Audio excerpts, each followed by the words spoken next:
उपस्थित समस्त श्रोता भाई बंधु मातृशक्ति सबको जय श्री कृष्ण, जय सिया राम, जय श्रीमन नारायण, जय जय श्री राधे। ठाकुर जी की बड़ी कृपा है। नामाचार्य हरिदास ठाकुर को कोड़े मारे जा रहे हैं और वे सुदर्शन जी महाराज प्रत्यक्ष खड़े हैं, उनसे कह रहे हैं इनको मत मारिए, इनका उद्धार कीजिए। हे नाथ ऐसी कृपा कीजिए, मैं भी तो यवन था, मैं भी तो यवन कुल में जन्मा था। जब मेरे अंदर हरि नाम के प्रति इतनी प्रीति आ सकती है तो ये भी यवन है। आप कृपा करिए सुदर्शन जी महाराज, इनको भी हरि नाम गवा दीजिए, मारिए मत, उद्धार मत कीजिए, स्वीकार कीजिए, मारो मत, आरो। ऐसे नामाचार्य हरिदास ठाकुर। कोई फर्क नहीं पड़ा, एक कुटिया बना करके रहने लगे, वहां बैठ करके अपना भजन करते थे। संध्या में थोड़ी देर के लिए बाहर आते थे, सत्संग करते थे, बड़ी भीड़ होती थी और लोग बाग दिखते थे। अब भीड़ वालों से ही दिक्कत है संसार को कि कहां भीड़ क्यों हो रही है इनकी कथा में, भीड़ क्यों हो रही है इनके पास में। यवनों ने फिर से एक योजना बनाई, बोले कोड़े से तो कोई फर्क पड़ा नहीं, अब दूसरी योजना बनाओ। तो दूसरी योजना क्या बनाई? पास के गांव की एक वैश्या को बुलवाया और उसको खूब सारा धन दिया और कहा कि इनके चरित्र पर लांछन लगवाओ, तुम करोगी ये काम।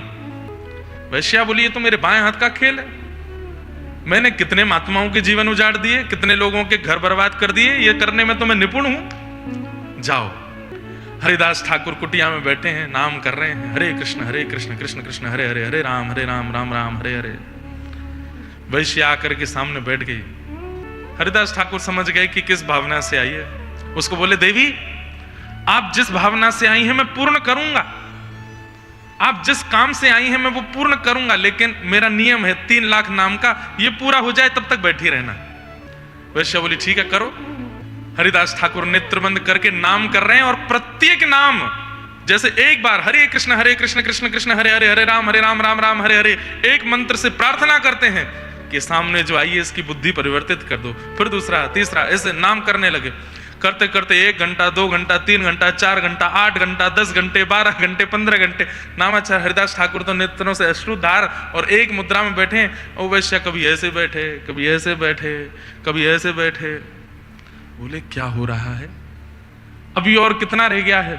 1.5 लाख हो गया है, अभी थोड़ा सा और बच्चा है, 1.5 और बच्चा है। बोले अभी 1.5 और करोगे? अरे बाद में कर लेना। नहीं, मेरा नियम हो जाए, जैसे किसी का स्नान का नियम है, किसी का ध्यान का नियम है, किसी का प्रसाद का नियम है, ये मेरा भोजन है। जब तक नहीं करूंगा मैं करूंगा आपकी इच्छा पूर्ण, पर ये नाम पूरा होने दो। रात हो गई। वैश्या बोली मुझे तो नींद आ रही है, मैं जा रही हूं। बोले हाँ ठीक है चली जाओ, कल आ जाना, हाँ जल्दी सुबह आ जाना।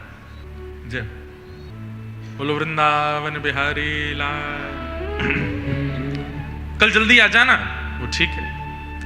अगले दिन वैश्या बाहर जैसे निकल के गई उस दिन, तो सब यवन बोले तुमने हल्ला नहीं किया। अरे तुम हल्ला करते हम पूरे गांव को इकट्ठा करते, जिस काम से गई थी कुछ किया ही नहीं। बोले अरे वो नाम ही नहीं छोड़ रहे हैं, 1.5 लाख नाम तो मेरे सामने बैठे बैठे किया, अभी कह रहे 1.5 और बच्चे हैं। लेकिन उन्होंने कल सुबह जल्दी बुलाया है, आज नहीं हो पाया काम, कोई बात नहीं, पहचान तो हो गई है। थोड़ा पहले दिन थोड़ा पहचान होनी चाहिए, एक दूसरे को देखना चाहिए, मन बनाना चाहिए, अब कल हो जाएगा काम। अगले दिन वैश्या सुबह सुबह फिर आ गई। जैसी आई तो नामाचार्य ठाकुर बैठे थे, आकर के प्रणाम किया, माला पूर्ण करके बोले तुम्हारी प्रतीक्षा कर रहा था, तुम आई क्यों नहीं? अरे कितनी जल्दी आ गई, अभी 4 घंटे पहले तो गई हूं मैं, 2 घंटा सो के तुरंत स्नान करके आ गई। आपका हो गया नाम? अभी चल ही रहा है। नहीं कल वाला 3 लाख तो शुरू हो गया, मैंने थोड़ी देर प्रतीक्षा करी, तुम नहीं आई तो आज वाला शुरू हो गया है दूसरा। अब ये 3 लाख नाम आज के शुरू हो गए हैं, आज के शुरू हो गए। कितने नाम हो गए? अभी तो 100 माला हुई हैं, 3 लाख बची हैं, कल की 3 लाख पूरी हो गई, फिर मैंने प्रतीक्षा करी, तुम नहीं आई तो मैंने आज की शुरू कर दी।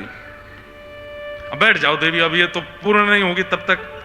तब उसके मन में क्या आया, मैं इतनी रूपवान, मेरे नेत्र ऐसे, मेरी बोली ऐसी, मेरा शरीर ऐसा, मेरा यौवन ऐसा, मेरे विचार मेरे भाव ऐसे कि मैं जिस गली से निकल जाऊं वहां कोई मुझे देखे बिना ना रह सके। क्या है इस नाम में ऐसा जो ये व्यक्ति 24-24 घंटे जप रहा है? अब वो यही देखने के लिए कि इस नाम में ऐसा क्या मिल रहा है इनको कि ये बैठ करके एक आसन पर बैठ करके जप रहे हैं। जब उसके मन में ये इच्छा प्रकट हुई, ये इच्छा ही तो भगवत प्राप्ति कराती है कि क्या है कथा में, क्या है वृंदावन में, क्या है दर्शन में, क्या है रूप में, क्या है आचार्यों की वाणी में, जो लोग खिंचे चले जा रहे हैं। और इस इच्छा से जब वो पहली बार आता है तब उसको ठाकुर जी पकड़ना प्रारंभ करते हैं। उसके मन में इच्छा प्रकट हुई, ऐसा क्या है इस नाम में, ये छोड़ते नहीं। और हरिदास ठाकुर तो मन ही मन कर ही रहे थे कि इस नाम का प्रभाव इसका मन परिवर्तित हो, इस नाम का प्रभाव इसका मन परिवर्तित हो। दूसरे दिन भी 8-9 घंटे प्रतीक्षा करने के बाद जब घर गई, फिर से यवनों ने कहा तूने आज भी अल्लाह नहीं किया। अरे वो नाम ही नहीं छोड़ते, क्या करूं। और अब क्या हुआ, बहुत ध्यान से सुनिएगा बंधुओं, एक बड़ा मतलब प्रेरणादायक कथा है ये। आज वो वैश्या जब लौट करके घर गई तो आज उसको ग्लानि हुई पहली बार अपने किए की, कि मैंने आज तक किया क्या। लोगों के घर बर्बाद किए, अनेकों को अपना बनाने का प्रयास किया। क्या मेरा जन्म इसी के लिए हुआ था?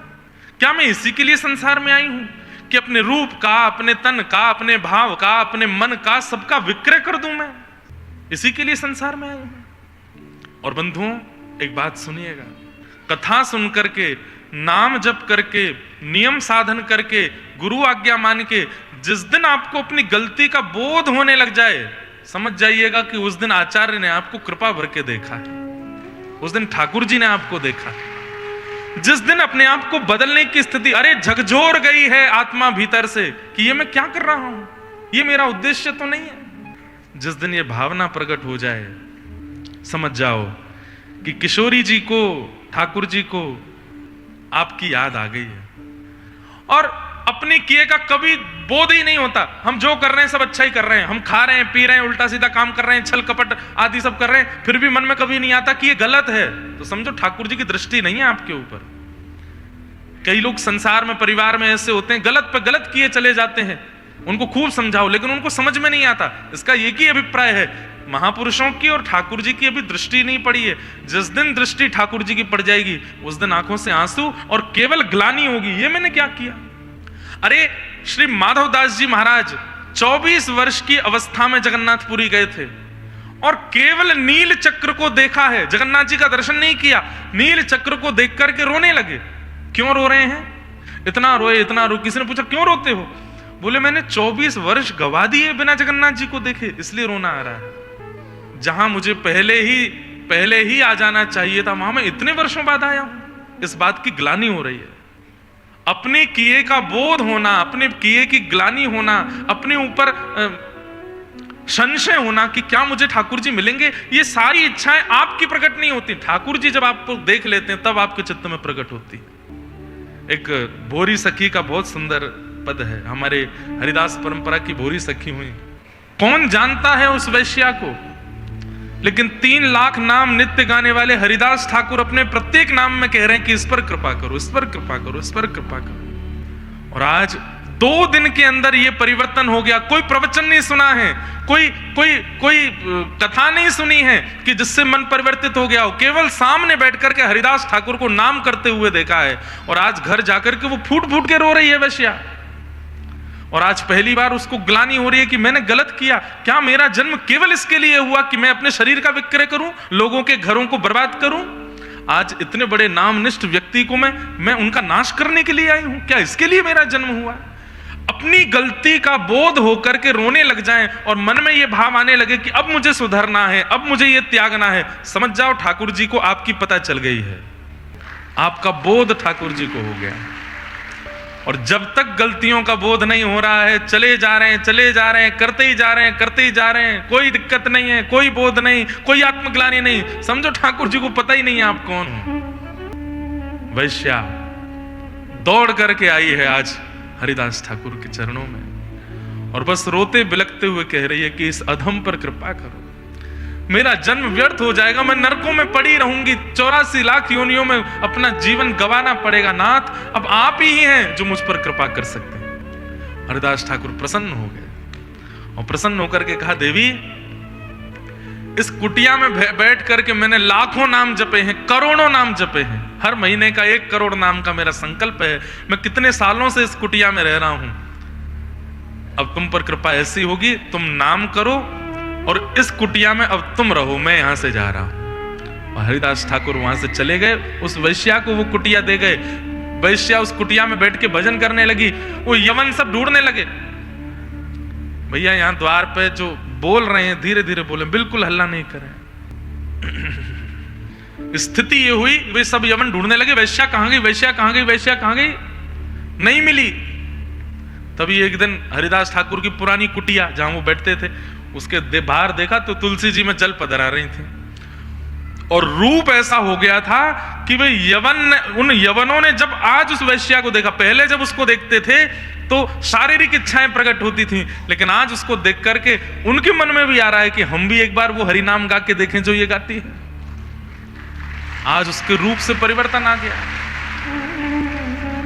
अरे गांव के लोगों की भीड़ लगने लगी उस वैश्या के पास। कहां पहले वो निकलती थी तो माताएं बहनें बच्चे सब भाग जाते थे, इसको देखना नहीं है, हम अपवित्र हो जाएंगे। आज उनकी एक झलक देखने के लिए आते हैं। वो पूरे 24 घंटे में 10 मिनट के लिए कुटिया से बाहर आती है और सब उसको देख करके हरिनाम में विलीन हो जाते हैं। ऐसी कृपा की ये व्यासपीठ कराएंगी, ये ब्रज के आचार्य चरण कराएंगे, संत जन कराएंगे आपकी सुध, लेकिन उसके लिए उनके अनुकूल बनो। प्रिया जी के अनुकूल तो हम नहीं बन सकते, ठाकुर जी के अनुकूल तो हम नहीं बन सकते, आचार्यों के अनुकूल बन जाएं, महापुरुषों के अनुकूल बन जाएं, वैष्णवों के अनुकूल बन जाएं, ब्रजवासियों के अनुकूल बन जाएं।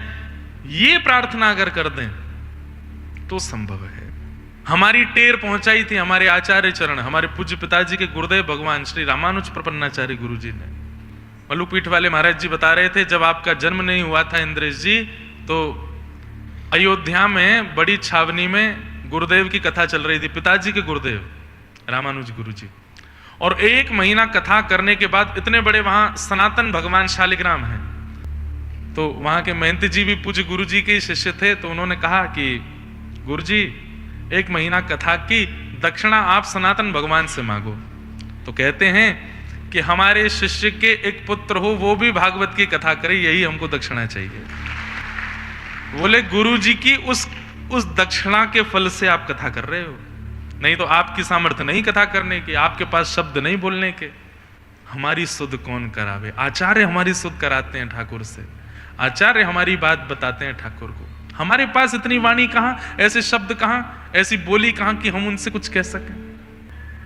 ऐसे नामाचार्य हरिदास ठाकुर। श्रीमद् भागवत के प्रथम स्कंद के प्रथम श्लोक में हम लोग प्रवेश करें। कोई भी एक नाम आपकी जीभ पर रखा ही रहना चाहिए, बोलते ही रहो, बोलते ही रहो, बोलते ही रहो। उस नाम का उच्चारण चलता ही रहे, हरि हरि हरि हरि हरि हरि। अभी हरि ही चल रहा है नित्य। भगवान नामसार के चक्रों से जो अन्वयाद हैं, मतलब जो उसमें है नहीं, उनसे परे हैं, और उनकी शरण में जाने वाला भी उससे परे हो जाता।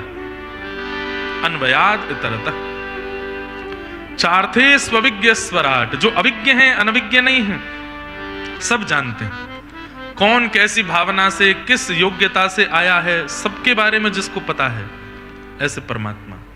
इसलिए कभी भी अपने मन से सोच करके कि मेरे जीवन के लिए ये आवश्यक है नाथ, मुझे ऐसा दे दीजिए, ऐसा कभी ठाकुर जी से मत कहो। क्यों ऐसा क्यों कहना है? क्योंकि भागवत जी के प्रथम श्लोक में कहते हैं वे अविज्ञ हैं, अनविज्ञ नहीं हैं, उन्हें सब पता है आपके लिए क्या आवश्यक है। क्या अब एक व्यक्ति बेर के पेड़ के नीचे बैठा बैठा सोच रहा है, ए भगवान आपने बड़ा छोटा सा बेर बनाया, इस बेर का कद कम से कम इतना बड़ा तो होना चाहिए था, इतना मीठा बेर, खाने वाला बेर छोटे छोटे बना दिए, जरा सा खाते हैं फिर खत्म हो जाता, फिर दूसरा उठाना पड़ता है। अगर ये इतना बड़ा होता तो एक ही बेर में पेट भर जाता। मैं अगर विधाता भगवान होता तो इतने बड़े बड़े बेर बनाता। ऐसा कह करके जैसे सोया तो बेर टूट के उसकी नाक पे गिरा, उठ करके बेर उठा के बोला नहीं अच्छा हुआ जो छोटा है, आज अगर ये बड़ा होता तो मेरी नाक फूट गई होती। ठाकुर जी ने उसको मानो संकेत करा दिया, मेरी कृति पर, मेरी रचना पर और मेरी स्क्रिप्ट पर संशय मत करो। मैंने जो तुम्हारे लिए रचा है, जो तुम्हारे लिए लिखा है और जिस प्रकार से मैं संसार चला रहा हूं, तुम केवल यहां से निकलने के मार्ग ढूंढते रहो, मुझे प्राप्त करने के मार्ग ढूंढते रहो, मुझे मत बताओ कि मुझे क्या करना है। अरे घर के बड़े व्यक्ति को हम समझाने लगते हैं कई बार, घर में ऐसा होना चाहिए, घर में ये वाली गाड़ी होनी चाहिए, घर में ऐसा भोजन बनना चाहिए, तो बड़ा आदमी भी चिढ़ जाता है, तू 10-5 वर्ष पहले आया इस घर में, मुझे बताएगा? मैंने इतनी मेहनत करके घर बनाया, सब किया, अब तू मुझे सिखा रहा है कि क्या होना चाहिए क्या नहीं।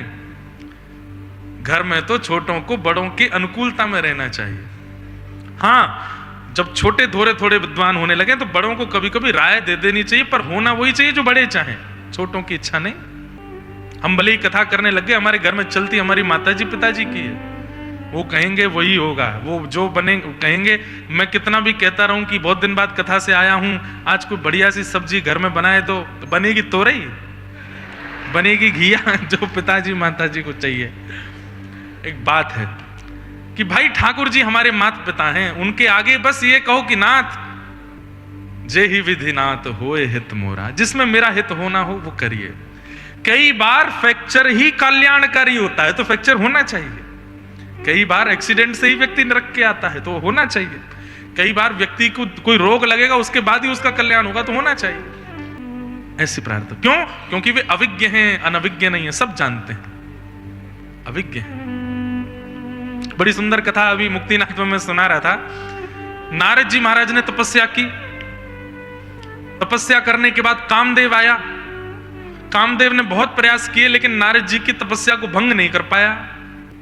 तो जब नारद जी की तपस्या पूर्ण हुई तो क्या देखा? कामदेव नतमस्तक पड़ा है, हाथ जोड़ करके पड़ा है। भगवान नारद जी बोले क्या हुआ भाई? बोले मैंने बहुत प्रयास किया आपकी तपस्या तोड़वाने का, पर आप तो महादेव के समान हैं, या तो वे थे जिनकी तपस्या में तोड़ नहीं पाया, या आप। नारद जी को अभिमान हो गया, मैंने कामदेव को जीत लिया। इधर उधर देखने लगे, किसी को पता नहीं चला कि मैंने कामदेव जीता। चलो ठीक है, जाओ अपना काम करो। सबसे पहले ये खबर जाके उन्हीं को बताता हूं जिन्होंने मुझसे पहले कामदेव को जीता था। कौन? महादेव। महादेव बैठे थे कैलाश पर, नारायण नारायण नारायण करते नारद जी पहुंचे। महादेव बोले अरे अरे वाह वाह वाह वाह, नारद जी आए हैं, बड़ी कृपा, पधारिए भगवान। कैसे आना हुआ? यहीं तो था मैं, हिमालय पे यहीं बैठा था पिछले पहाड़ के पीछे। अच्छा, यहां क्या कर रहे थे आप? तपस्या कर रहा था। पूर्ण हो गया? बोले हाँ, कामदेव आया था, बहुत प्रयास किए, बड़े बाण चलाए उसने मेरे ऊपर, तस से मस नहीं कर पाया मेरे को। महादेव इसका कोई उत्तर नहीं दिए, बस हंस गए। बोले नारद जी मैंने तो कामदेव को जला के भस्म कर दिया था, तो मेरा कामदेव तो भस्म है, आपका अभी भी जीवित है। वो लौट करके चला गया है लेकिन अभी भी जीवित है, इसलिए थोड़ा सावधान रहना कहीं दोबारा नहीं आ जाए। और दूसरी बात, मुझे जो बात बता दी है ये कहीं हरि को जाके मत बता देना, नारायण को मत बताना। तो नारद जी मन में क्या सोचे? हाँ, क्योंकि पूरे देव समाज में यही बने रहना चाहते हैं कामदेव के विजेता, इसलिए चाहते नहीं कि मेरी बात किसी और को पता चले। अब शंकर जी तो भले के मारे बोल रहे थे कि किसी को जाके मत बताना, लेकिन नारद जी को बोला ऐसे कैसे नहीं। नारद जी मन में सोचने लगे आपसे ऊपर मेरा दर्जा आएगा, अब मैंने भी कामदेव को जीता, मैं तो बताऊंगा, अदबद के बताऊंगा। जाते जाते महादेव ने फिर कहा याद रखिएगा नारायण को मत बताइएगा। नारद जी बोले ठीक है। वो सीधे वहां से क्षीर सागर में ही गए, नारायण नारायण नारायण करताल बजाते हुए जैसे पहुंचे, ठाकुर जी शेष शैया पर पड़े थे। और दिन तो ठाकुर जी पौड़े ही रहते थे, नारद जी आके प्रणाम करते थे, लेकिन आज ठाकुर जी उठे और उठ करके शेष नाग से नीचे उतर करके नारद, लक्ष्मी जी बोली कहां जा रहे? नारद जी आए हैं, लेके आता हूं। बोले नारद जी तो पहले भी आए हैं, आप पहले तो कभी नहीं उठे, आज क्यों उठ रहे हैं? बोले कि बीमार को सहारा देने जाना पड़ता है, बीमार हो गए हैं। आइए आइए आइए नारद जी, आओ विराजो। बैठ गए नारद जी। कहिए कैसे हैं आप? बस अच्छा हूं, थोड़ा ट्रेनिंग हो गई है। धूप में बैठे थे ना, तपस्या कर रहे थे। अभी हम मुक्तिनाथ होके आए ना, वहां ट्रेनिंग हो जाती है, लोग काले पड़ जाते हैं, कांचरी उतरती है, ऐसे खाल निकलती है, ये इतनी तेज धूप की रोशनी पड़ती है पहाड़ों पे। अच्छा कहां गए थे? तपस्या कर रहा था हिमालय पर। कामदेव आया था भगवान, बहुत प्रयास किया, लेकिन सब आपकी दया है, आपकी कृपा है, तस से मस नहीं हुआ मैं, कामदेव को जीत लिया। ठाकुर जी लक्ष्मी जी की ओर देखे, लक्ष्मी जी बोली हाँ बीमार तो हैं, क्या अपनी तपस्या का अभिमान आ गया है? ठाकुर जी बोले बहुत बढ़िया, कामदेव को जीत लिया आपने? बोले हाँ, चलो अच्छा है, ऐसे ही विजयी रहिएगा। ठीक है, जैसे ही निकले हैं क्षीर सागर से बाहर, एक नई नगरी का निर्माण भगवान ने अपनी माया से कर दिया।